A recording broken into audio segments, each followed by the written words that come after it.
Well, good afternoon, everyone, and welcome to another trenchless tea break. I'm Jo Parker, and I've been a member of UKSTT for quite some time.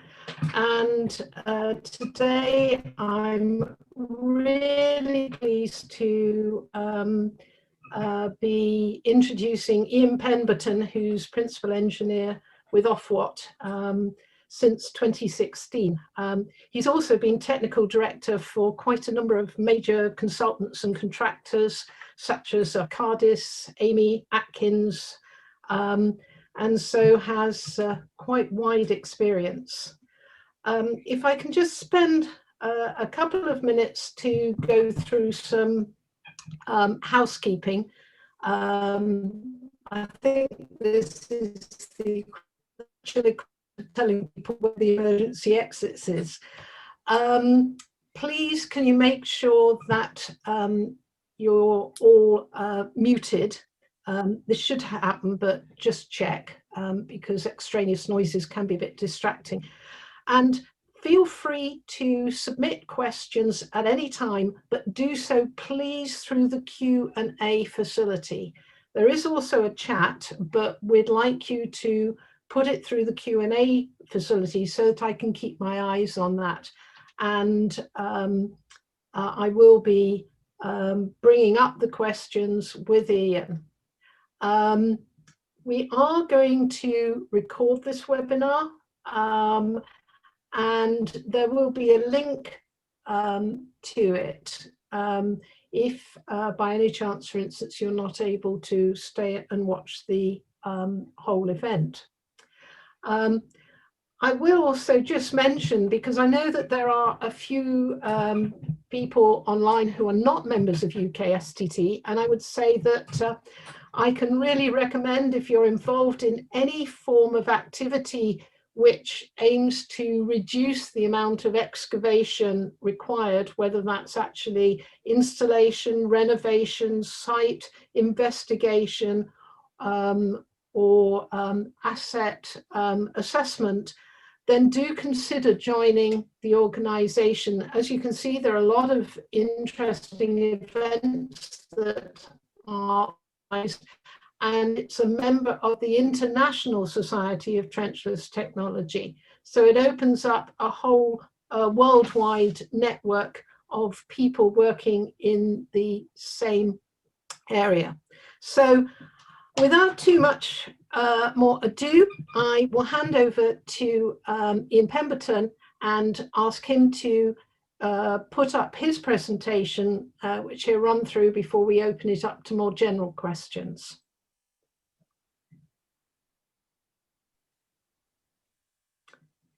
So over to you. Jo.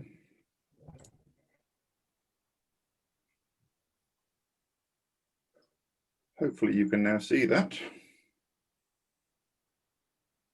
Not yet, I don't think. Press the right button, there we go. There we are, yes. There we go. Fantastic. Thank you, Jo. Thank you for lovely, thank you for the invitation, and thank you for the introduction. As you can see from my photograph, that was taken in the hairy stage pre-lockdown. Now I'm clean shaven. I just want to talk a little bit about the background to Ofwat and the Innovation Fund, and then I'm sure we'll get onto some Q&A afterwards. I joined Ofwat 4 years ago after what seems like a career in consulting, engineering and contracting, and I thought I knew what Ofwat did, and I don't think I did at the time, and I now do. The important thing is at the bottom of this slide, we don't tell the companies what to do, and we don't intervene in customer complaints. And one thing that's really important for UKSTT is that we don't regulate how the companies work with their supply chain. If there's any issues around unfair trading and the like, that's for the civil courts. We were formed by the Water Industries Act in '91, and we regulate the water undertakers, the appointees. So these are the water and sewage companies who have got a license to provide water under the Water Act 89. Our remit is to protect customers, and our remit is to ensure that the companies properly carry out their functions in the way that customers would want them to, and that has environmental implications as well. We do have some powers under the Competition Act. This is around abuse of market dominance and the like, and we've also got resilience duties now under the Water Act 2014. We carry out price reviews. You're probably well aware of the AMP process, and we're just finalising the PR19 price review now, which sets the amount of money that can be recovered from customers, not how much the companies can and need to spend. It's the amount of income that they're allowed to generate. That's based around econometric modelling, and we set what we see to be an efficient frontier.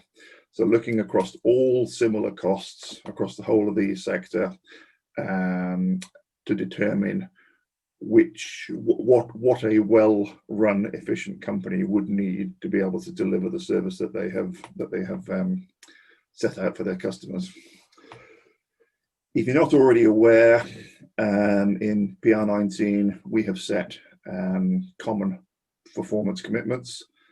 Some of those are very important for the Innovation Fund, and there are 14 common performance commitments which all the water companies, all the water and sewage companies and water companies must meet.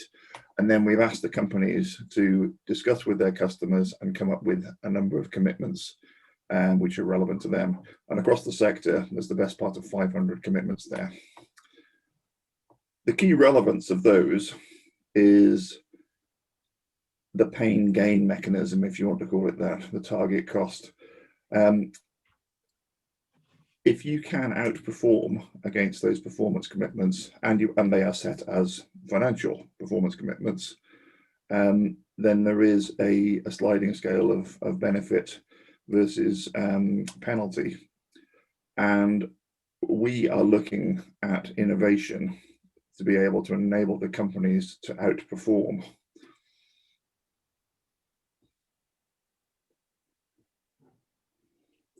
So coming on to the competition itself, the innovation competition, I think the key things that you'll want to hear and want to know are the 5 themes. I've got these repeated later on in the presentation, we will reinforce them. But the key words: climate change, ecological status of the water courses, open data and collaboration, operational resilience, and public value. Now, coming back to what I said earlier on about our powers to regulate the sector and how we do that, really the only way we can do that is to have the applications through the licensed companies. That builds in and feeds into our desire that there should be collaboration, both between individual companies, but also between companies and the supply chain. So the applications have to be through the water and wastewater companies. Third parties, including water retailers, and can access the fund through collaborative bids.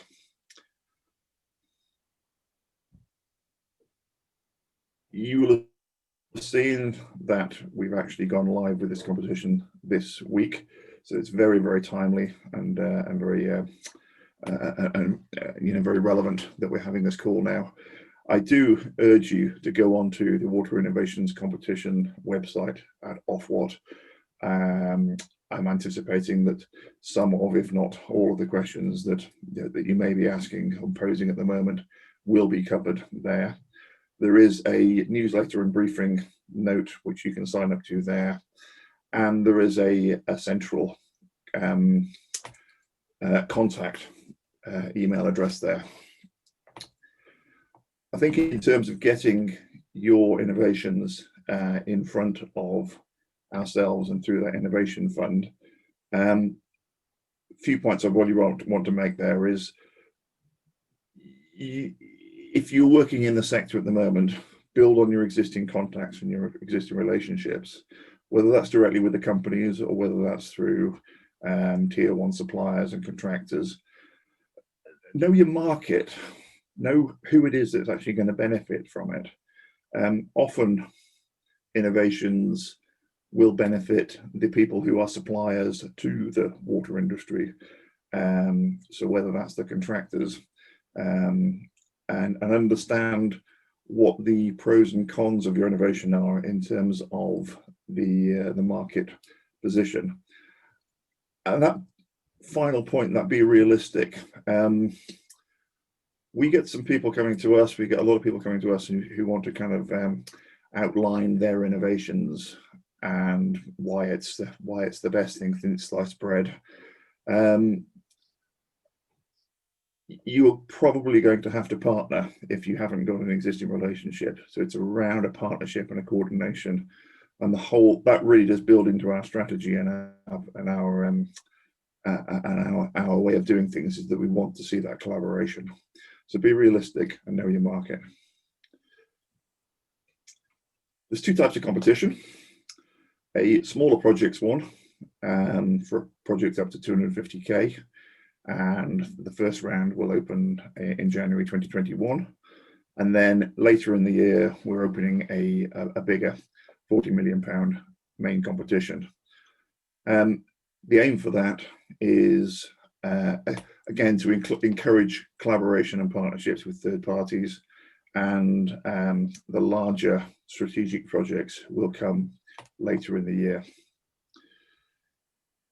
So just two final slides, I think. I just wanted to reiterate that these are the 5 areas that we are particularly interested in, innovations that will help us tackle climate change and achieve the sector's net zero targets, to improve the ecological status of the water and environment, operational resilience, and making sure that the assets are ready for long-term futures.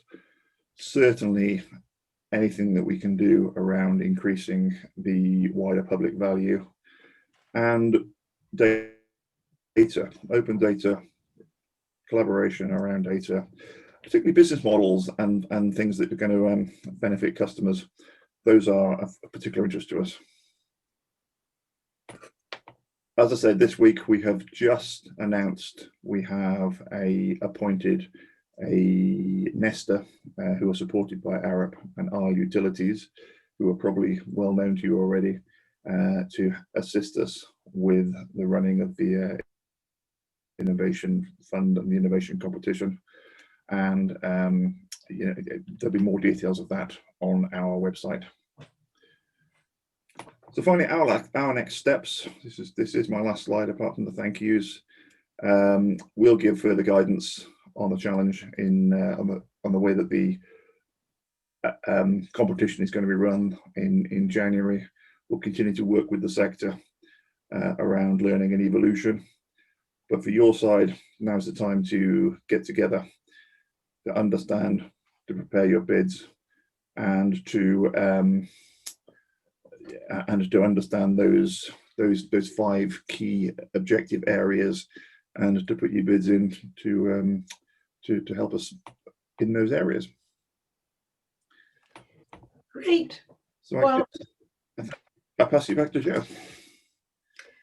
Thank you very much, Ian. And I hope people found that quick explanation of the Innovation Fund useful. We've had some questions coming in already, so I'll start with the first one from David Pitt, and I'll just read it out. In some cases, new innovation is seen as a commercial challenge or risk to existing long-standing solutions. As such, in-house resistance prevents new technologies from realizing their potential. Could Ian comment on this, given his proposal that we seek to engage with water utilities or tier 1 contractors? So how would you comment, Ian, on that general, perhaps if I call it conservatism with a very small c, of water utilities? That is, I mean, that's a heck of a question, isn't it? Thank you, David, for starting me off with a light one. I think if you take it further back up the curve to say, you know, we have set an efficient frontier for the spending for the sector, and we have set some very challenging targets that the sector will need to achieve in order to you know, to realise that the spending limits, the caps that have been put in place, and the limits that we have put in place, and more of the same isn't going to achieve that. So the fact is that maybe historically there is I completely get the risk to reward issue, and that is clearly what we've tried to address in the ODI outperformance and penalty mechanisms. So there is an incentive for companies to do things differently, to do things more efficiently and more effectively.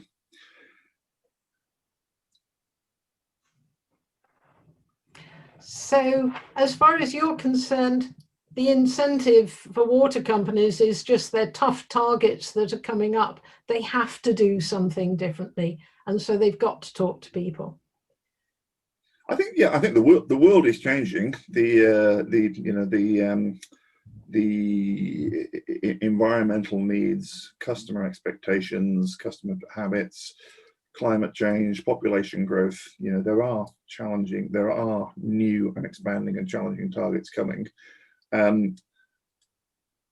In every sector of life, innovation is needed, and the purpose of this exercise is to stimulate that in the water sector. Thank you very much. So David, whatever problems you've had in the past, I would suggest you go and talk to water utilities and tier one contractors about innovations if you have any ideas there. So Pat, I'd like to move on to the next question that came in, which is a very interesting one from Joe Sanders, who did compliment you, Ian, on your great presentation, and I'm sure everyone will echo that. So how will water companies who take part be seen by Ofwat in PR29? Will they get bonus points? Blimey. Hi, Joe. I certainly can't comment on what we're going to be doing at PR24 at the moment, let alone PR29. So it would be inappropriate of me to say what we'll be doing in 10 years' time. You know, we're very reactive. You might not believe it, but we are very reactive to the changes in society and the changing needs and the changing positions of the sector. So we've got to consider where we are at the moment and plan for the future. I don't think I can answer any more than that. Just to say, I certainly can't answer for where we're going to be in PR29. I understand it. I'm sorry that that you haven't been able to get a crystal ball working for that far ahead. There are a couple of more specific questions, and I'm not sure if it's a question or a comment that the fund doesn't seem to offer a mechanism for finding potential water utilities or contractors, given the issues from the first question. Was that considered, or is there any other way that particularly smaller organisations can find out what the best way to contact people is?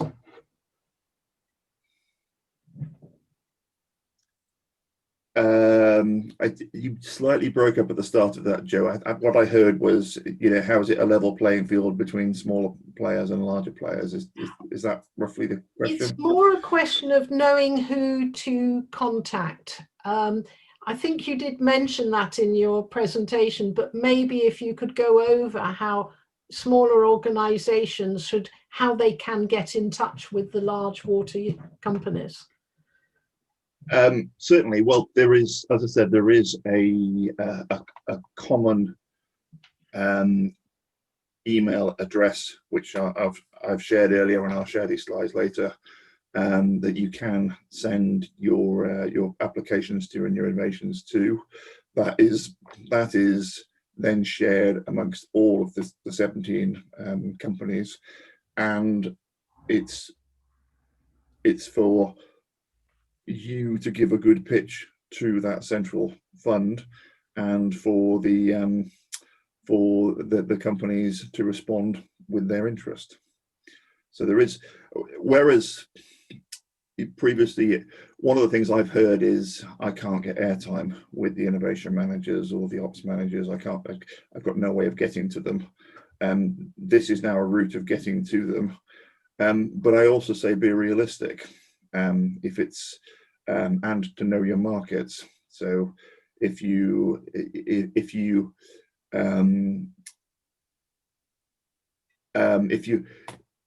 really want to get that message across, then collaboration and partnership with one of the existing suppliers is always going to be a much more powerful message. An interesting question here from Simon Compton. What about market-ready solutions? Can they be part of, can they be submitted to the competition? Or do the solutions have to have innovation steps to be allowed to be, well, to be considered?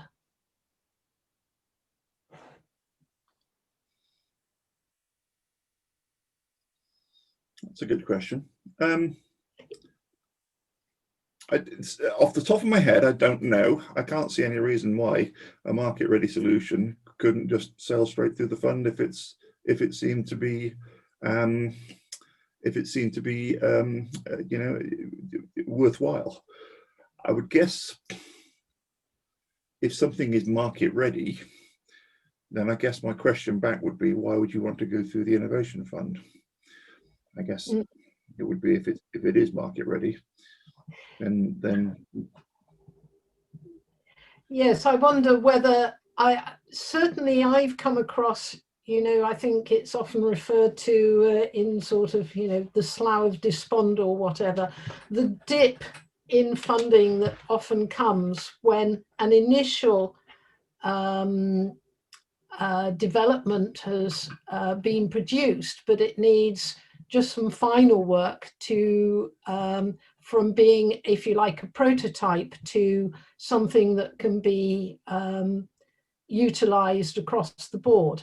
So I wondered whether those sorts of innovations could be considered, and whether this particular questionnaire was thinking of those perhaps.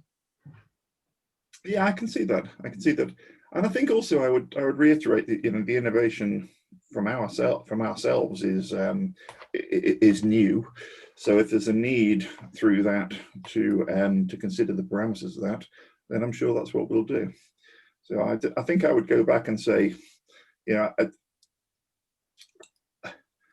a market-ready solution, to use that phrase, probably doesn't need to go through the innovation fund.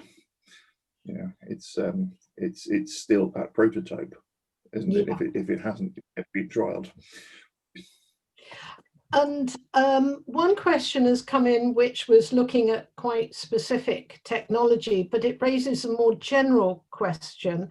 So based on Laurie Reynolds' question, the 5-year price review process is often claimed as a reason that has got in the way of innovations in the past, in that any benefits have had to be returned to the customer at the end of that. I wondered whether Ofwat will be reconsidering that particular issue.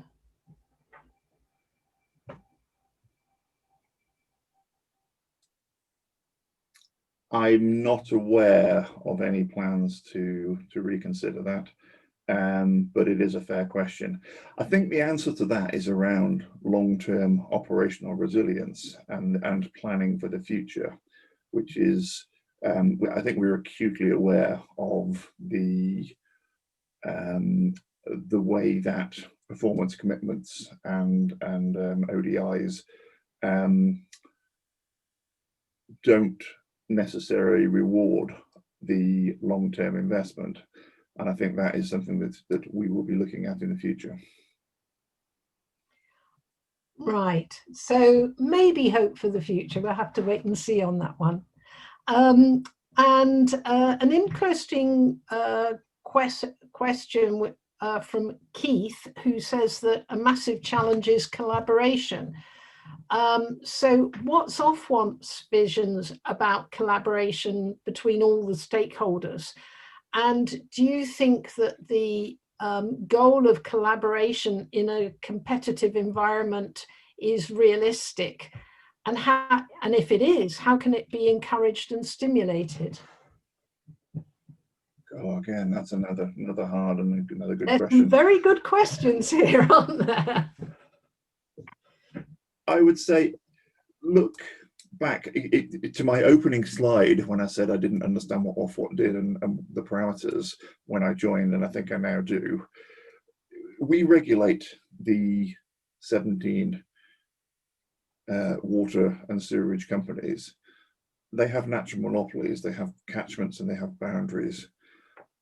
There is no competition between those companies.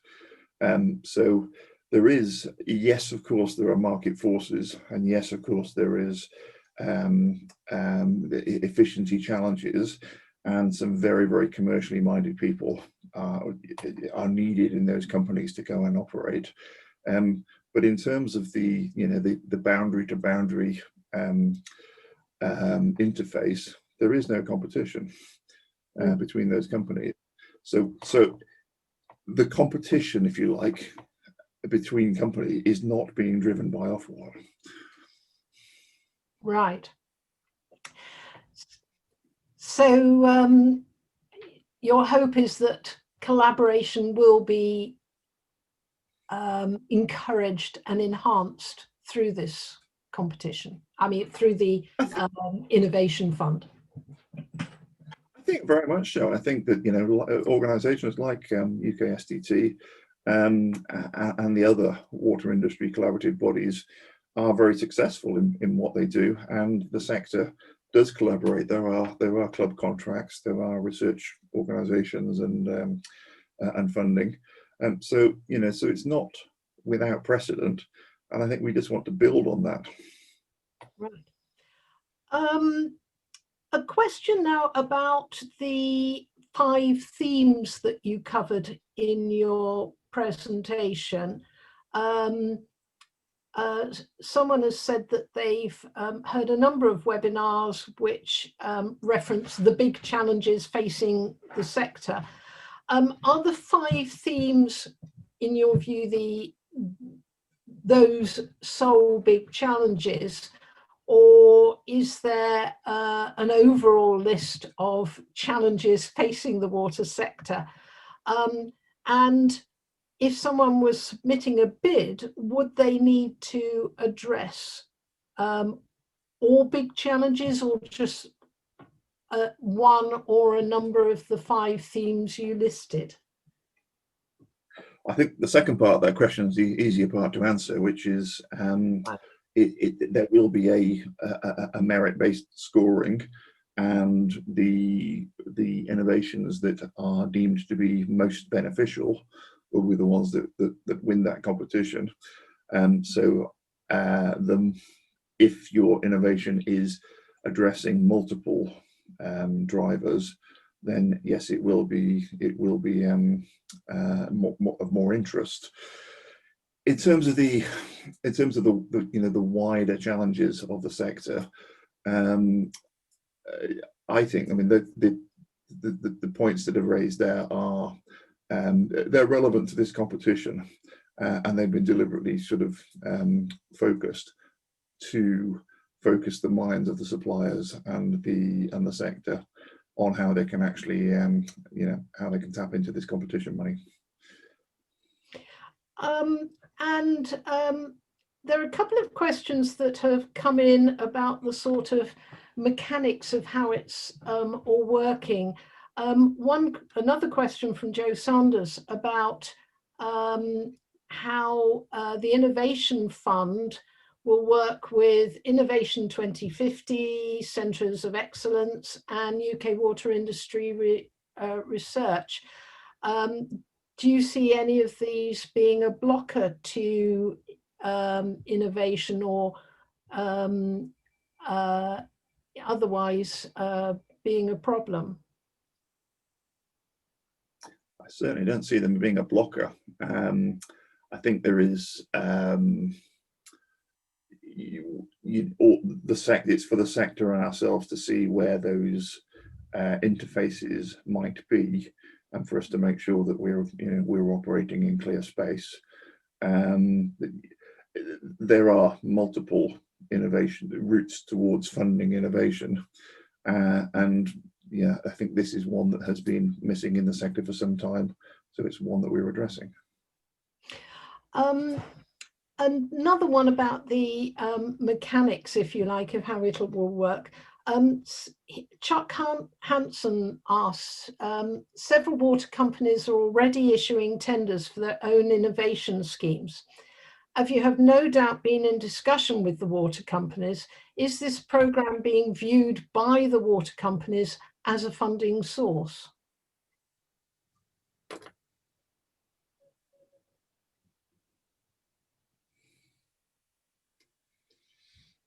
That's a very complicated question, I think.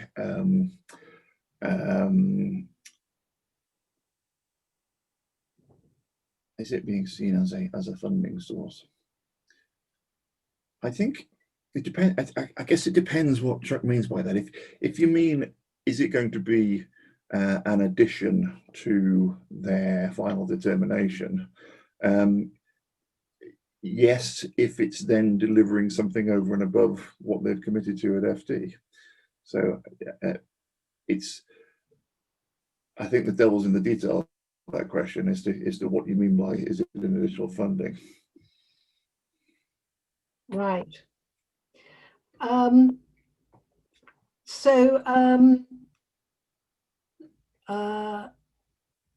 Going through, looking at some of the other questions. A comment maybe has come in from David Naggs. There is competition for greenfield new developments through NAVs, which are able to access the innovation funds.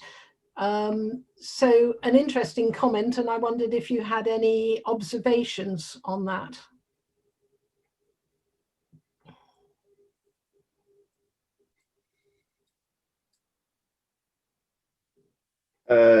Yes, I guess this is picking up on my earlier point to say there is no competition in the companies that we regulate, but actually at the in the NAVs, then there potentially is some competition at the NAV level. Ofwat is the economic regulator. It is economically driven, and it won't be any surprise that economists love a market, and part of the role of the regulator is to stimulate market-like behaviours. So the fact is, in opening the new appointments and variations market, yes, we've created some market forces, and the point I was making before about natural monopolies is to try and create some of those. It is recognizing the fact that those market forces don't necessarily exist between those companies. Right, so that's an interesting differentiator. Tony Hanks makes a comment, but I think it would be interesting to get your views on this. He suggests that technology companies may be better off contacting tier 1 contractors with frameworks, that understand and realise the potential benefits from, I assume, from their innovations, and can influence the conservative environment so often found in the water companies, that's seen but in several quarters as a blocker. So do you feel this is a realistic way of getting around that conservatism that we discussed earlier? That's exactly what I said. Know your market. Absolutely. Yeah. If the person who's going to go and buy your innovation is in the supply chain, then you certainly need to sell the concept to the ultimate customer, the water company, but maybe your buyer is further down in the chain. And an interesting comment, which I think builds on the question I raised earlier, which came from one of our listeners, about those projects that are close to market.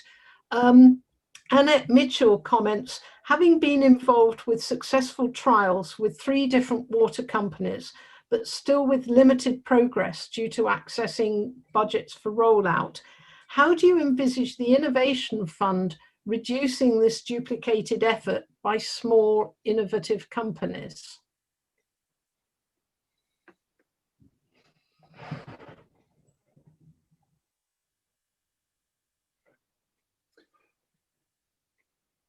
I think this is another case of know your market and the be realistic side of it, which is, from our perspective, we are asking the water sector to operate efficiently. We are stimulating them to operate even more efficiently through promoting innovation. If the trials that you're talking about there have not been taken up, something is not working in the convincing those people that this is the right innovation and it's something they should be buying.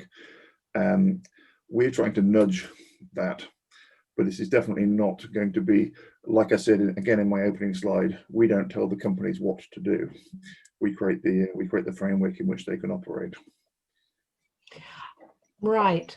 And there are a couple of questions that have come in via the chat box. Now, I would ask that people direct their questions via the Q&A, but I think 2 of these are ones which I'm sure Ian will have something to say about. So Harry Catherall asks, how will IPR be protected for the innovation? How will Ofwat assess the innovation proposals? So 2 questions there. The assessment team, as I say, will be leaning on the expertise of our chosen partner in terms of the competition. As I sit here at the moment, I can't tell you what the evaluation criteria will be. Please, engage through the website, sign up for the newsletters, and also and get in contact through the email address. I think IPR is a simple answer is I don't know off the top of my head. I'd have to look that up, and what I'll do is I'll do that and make sure that in the follow-up to this call, I will check that how IPR is being dealt with. I wouldn't mind betting. I'll have to double check this, but obviously, if there is a financial interest in that and it's coming via a centralized fund, then actually, there are going to be IPR transfer implications.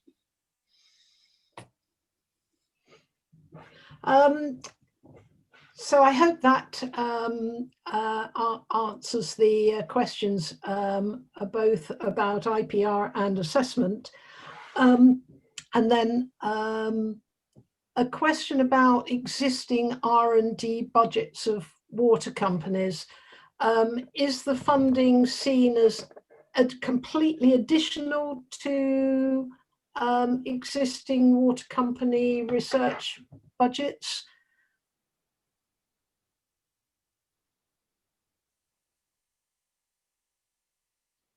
I don't think it's for me to comment on water companies' own R&D budgets. As I said, we set the spending limits, we set the final determination, and then as part of that, they work out their strategy as to how much they're going to set up on R&D.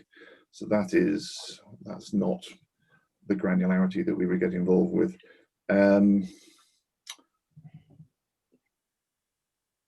I can see that there would be overlaps with that, but it's, you know, I don't think I can really comment on whether it is in addition, you know, or it's or the overlaps, or it's in the place of.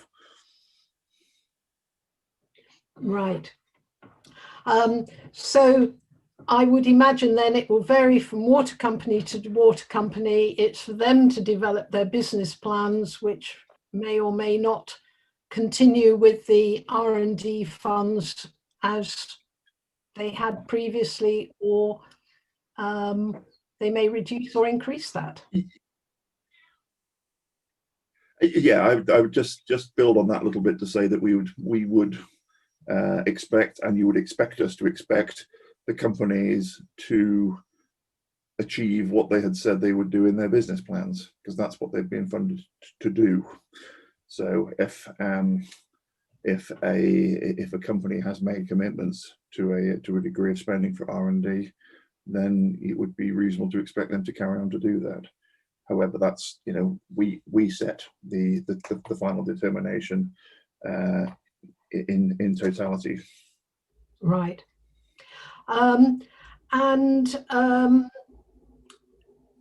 Someone who has commented that the Ofwat website documents say, and I assume this is about the innovation funding, proposals should be just as much about the rollout of innovations at scale as the early incubation of new ideas and solutions. The innovation competition will fund a mix of both these approaches to maximize its impact. So what they are querying is that a bid to deploy an initiative across the country would make a valid bid. They comment scaling a benefit in a small area is often the problem, and the competition could really help there. Yeah, I would echo that. I can see that there is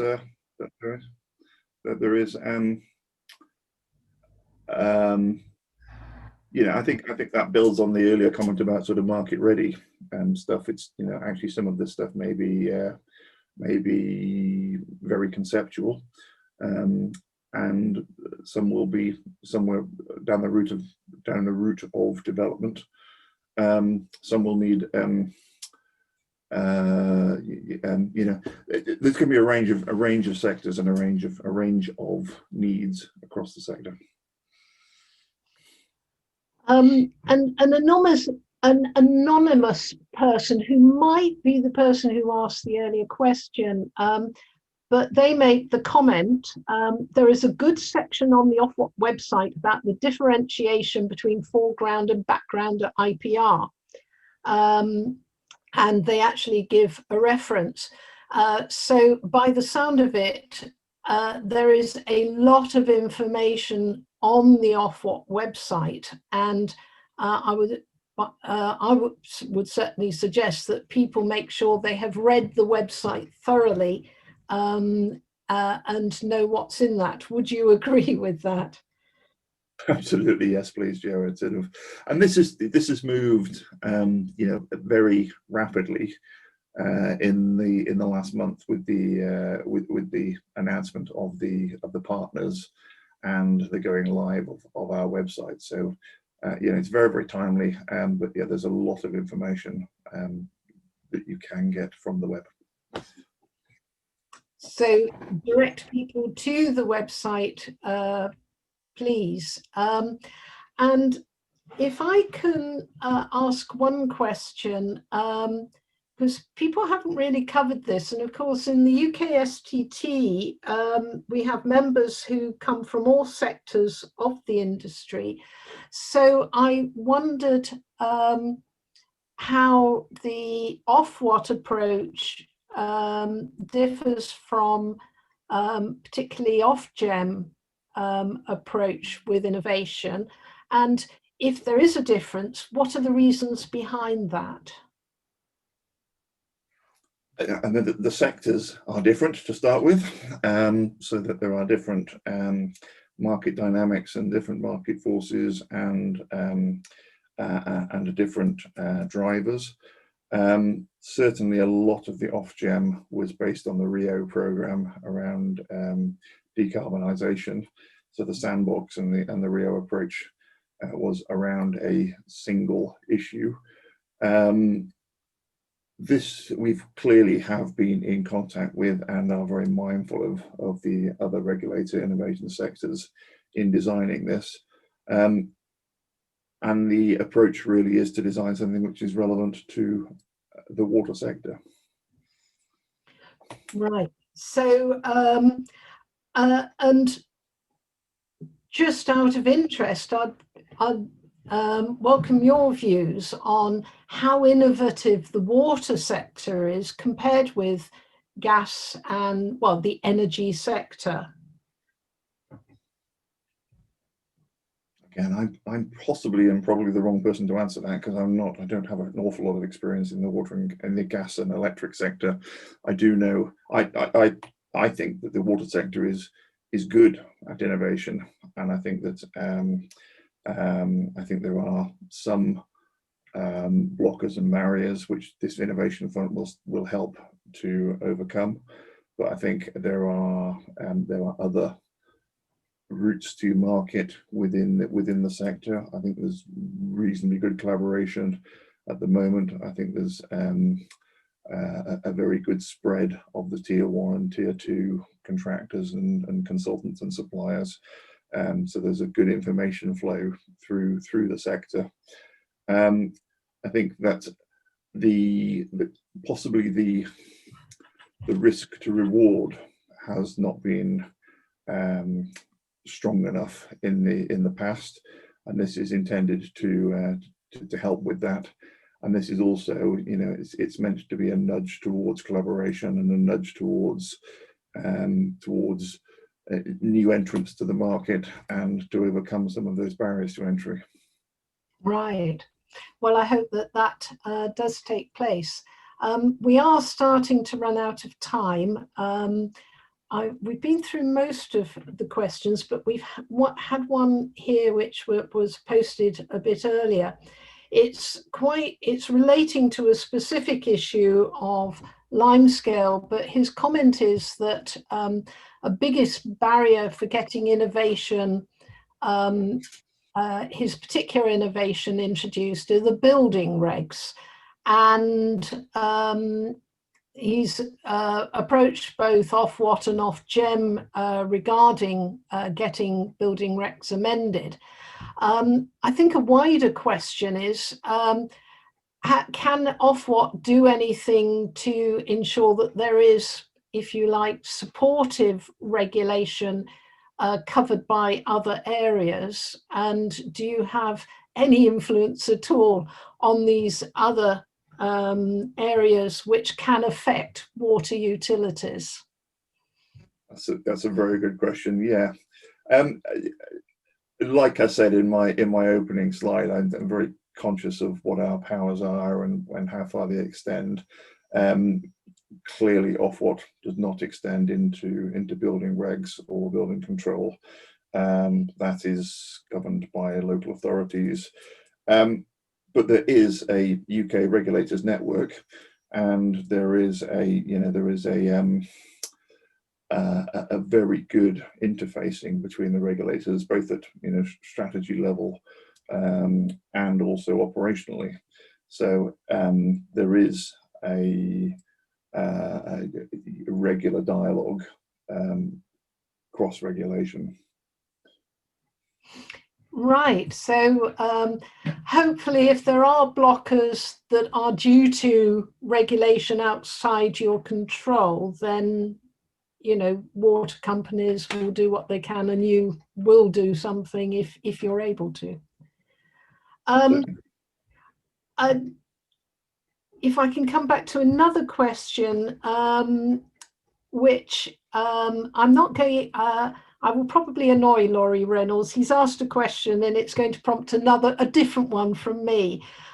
He said the question that was asked initially, which was about the limit of the 5-year period and that's impact on innovation. He said it was more targeted at service-based innovation rather than technology innovation. Is this fund purely for technical innovation? Because often innovations are about processes or procedures, or there's all sorts of ways you can innovate within a water utility that don't necessarily involve technology. No, absolutely. I'm coming back to one of my slides. I can see it on my screen, you can't, but the last one, when it's the reminder of the 5 areas. Exploring the opportunities associated with open data, stimulating innovation and collaboration, for example, encouraging new business models and service offerings that benefit customers, including those in vulnerable circumstances. So it's very much around service offerings. It's not just the technology. It's not just innovation isn't just technology. Right.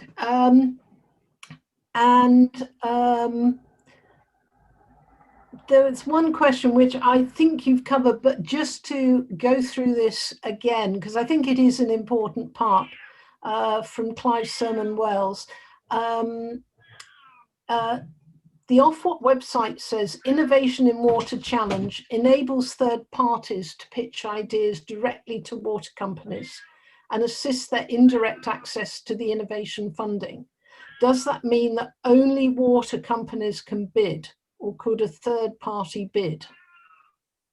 No, it is only those that is the licensed entities that can bid. However, as I say, we are encouraging the communication between the third parties and the licensees through that website, through the single email address, but also for those third parties to recognise if their innovation is going to be of relevance to a contractor or a supplier, to encourage them to collaborate with those as well. Right, thank you.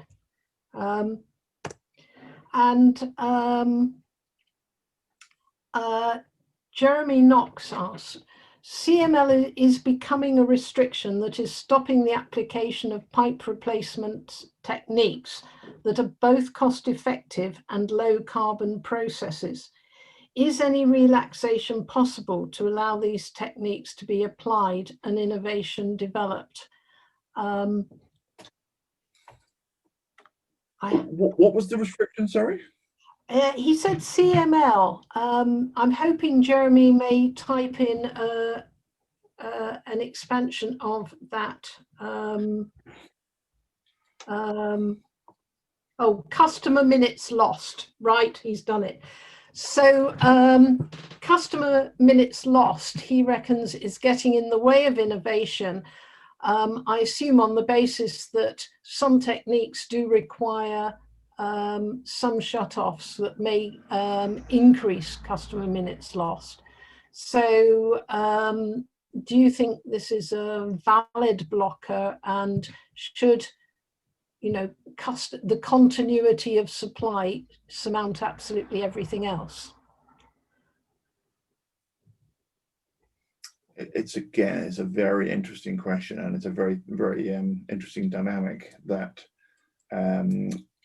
one of the measures of resilience, particularly in the gas and electric sector, is the fact that you can backfeed and you can maintain supply during incidents and through maintenance. And it seems to be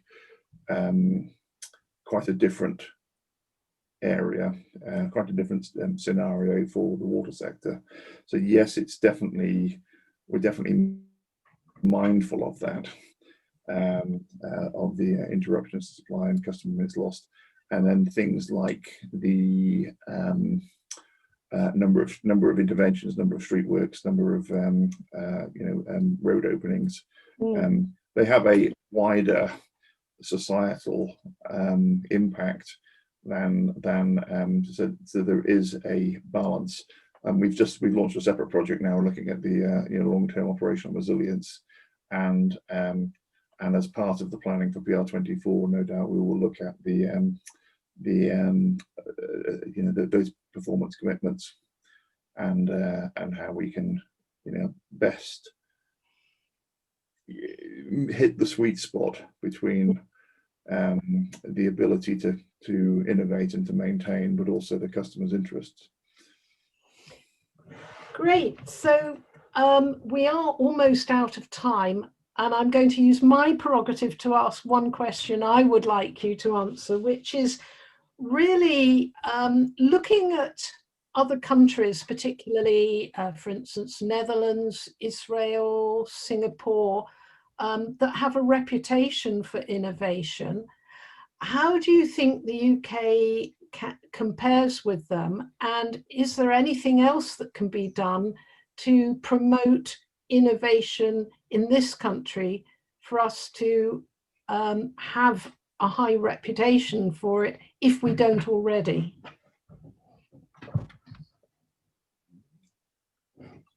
I think there's two sides to that question and two sides to the answer, really. One is we always see the good that will come in, the good news stories that come in from around the world. So there will always be a perception, a kind of a skewed perception, that somehow that the rest of the world is more innovative than we are. And I don't think that's the case. I think if you look at some of the learning and some of the innovations that are coming from the UK is world leading and a world exporter of innovation, and particularly water innovation. So I think there is a good information flow to and fro, and I think that we look at there are very few privatized water sectors around the world. So there are different dynamics in place elsewhere and there are different regulatory regimes in place around the world. So I think that what we have developed in the UK is really good, and it's really good for the sector that we have in the way that it's currently owned. Great. Well, on that very optimistic note, and I would agree, I think we are far too hard on ourselves in this country compared with how people see us overseas, perhaps. And as I do work overseas quite a lot, I would support you with that. So I really would like to thank you for a fantastic session and for dealing with a very wide range of questions over all sorts of subjects. I'd also like to thank all the people who were listening, particularly those who sent in such interesting questions. I've tried to cover everyone's questions. If I didn't quite get the right slant, I apologize, but I hope that everyone has a much clearer idea of how this Innovation Fund will work, and the details that Ian has given so carefully. As I mentioned, this webinar is being recorded, so if people miss something or want to listen again, then they're very welcome to re-listen. And I would just like to remind people of the events that I put up, many of which are organised by Westrade, who UKSTT works closely with. As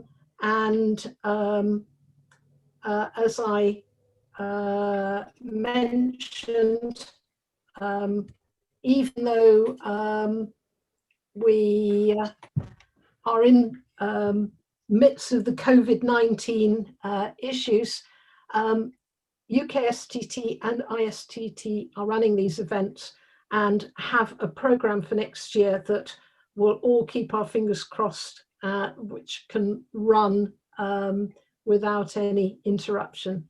So thank you, Ian, and thank you everyone for listening, and